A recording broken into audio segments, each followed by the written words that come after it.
Bom dia, meus queridos alunos. Começando aqui uma nova forma de dar aula, agora no formato EAD. Quero dizer que estou com saudade de vocês, mas muito em breve, querendo Deus, estaremos todos juntos.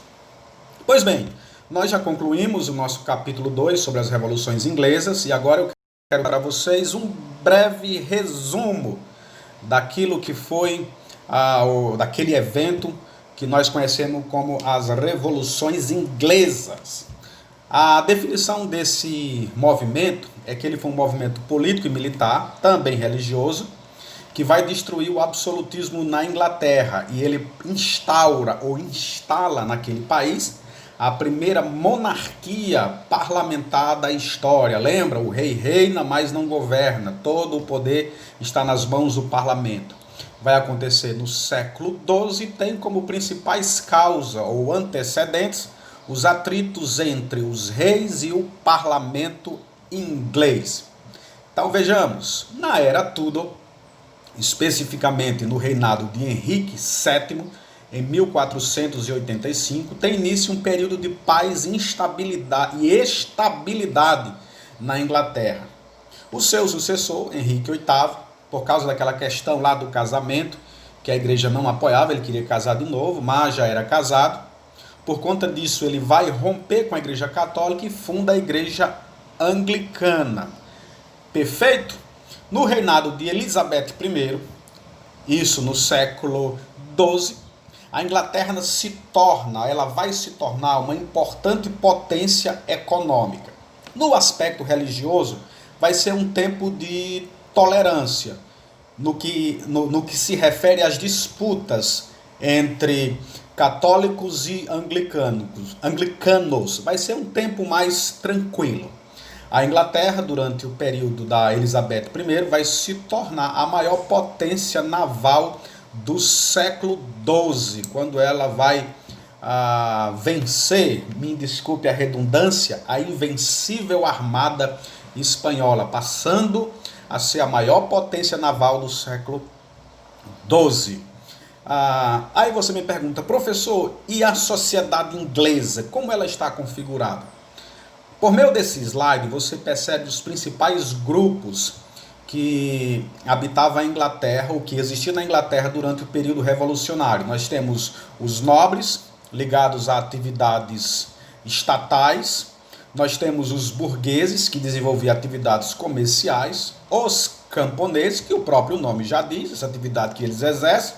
Havia gente e os iomanri, esses exerciam atividades ligadas à pecuária e à agricultura. Vamos correr porque o tempo é breve. A economia inglesa, como ela é estruturada? No início do século XVI, todas as terras eram passadas de pai para filho, em forma de herança. E essas terras eram o único meio de sobrevivência. Em algumas regiões da Inglaterra, tem formato econômico diferente. Por exemplo, no norte e no oeste, havia a predominância das atividades agropecuárias de modo feudal.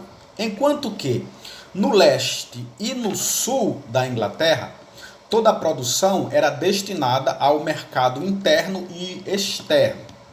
Na sua esmagadora maioria, como nós podemos perceber, nas cidades haviam atividades econômicas ligadas ao comércio. Na esmagadora maioria, as cidades desenvolviam atividades ligadas ao comércio. Mas não podemos esquecer dos cercamentos. Vocês lembram perfeitamente disso, aquele fenômeno de expulsão dos pequenos proprietários de terras, foram expulsos de suas terras, e essas terras agora eram destinadas às atividades como, por exemplo, a criação de ovelhas para a extração da lã, e essa população expulsa de suas terras migraram para as cidades, e agora nós vamos experimentar esse fenômeno de miséria e desemprego. Vejam bem, em relação à configuração religiosa na Inglaterra, mais precisamente no século XVII, haviam três grupos principais. Havia os anglicanos, os calvinistas e os católicos. Os anglicanos estavam ligados à alta nobreza e ao regime absolutista de Henrique VIII. Vocês lembram dessa figura que rompe com a Igreja Católica. Os calvinistas era um outro grupo conhecido como puritanos, também conhecido como presbiterianos e congregacionais. A maioria deles, a maioria dos coisas faziam parte da burguesia e eram terminantemente contra o absolutismo real e defendia o liberalismo político. Beleza, vamos adiante. Chegamos mais precisamente à dinastia Stuart. A rainha Elizabeth I morre, Elizabeth I, em 1603, certo? E vai dar lugar agora à dinastia Stuart.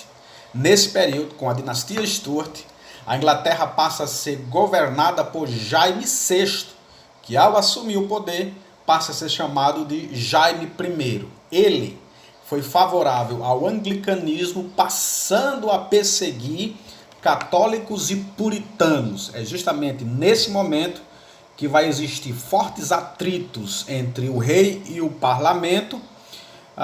O parlamento não aprovando as exigências ou reivindicações feitas por Jaime I, o parlamento foi dissolvido. Jaime I morre e seu filho Carlos I assume o trono inglês. Quando Carlos I assume, ele vai ser pressionado pelo parlamento para assinar um documento chamado de Petição de Direito, certo? Right of Petition. Eu espero que o nome seja assim, mas eu imagino que a pronúncia não está muito boa. Em 1628, por esse documento, o parlamento obrigava o rei a consultá-lo sempre que desejasse aprovar qualquer medida relativa à cobrança de impostos. O rei fica insatisfeito, dissolve o parlamento e volta a cobrar impostos de maneira ilegal. Uma medida do Carlos I foi tentar impor o anglicanismo no território sob seu domínio, Inglaterra e a região da Escócia. Os escoceses, como eram presbiterianos, vão ficar indignados, certo?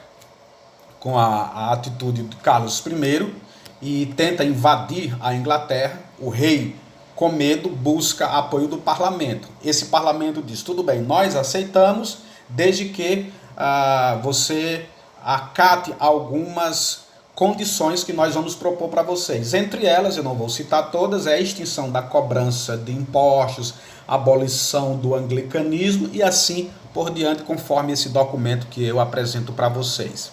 Beleza?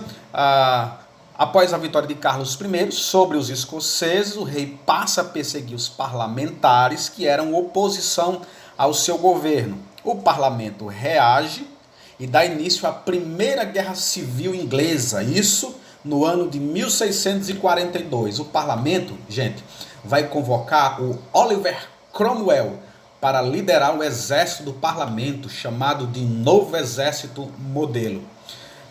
O rei vai ser apoiado por católicos e anglicanos nessa guerra, chamados de cavaleiros, enquanto que o parlamento vai ser apoiado por burgueses e camponeses, os chamados cabeças redondas. Eles tinham esse nome por causa do seu corte de cabelo, ok? Gente, fiquem com Deus, por hoje é só e até a nossa próxima aula, nosso próximo encontro. Tchau!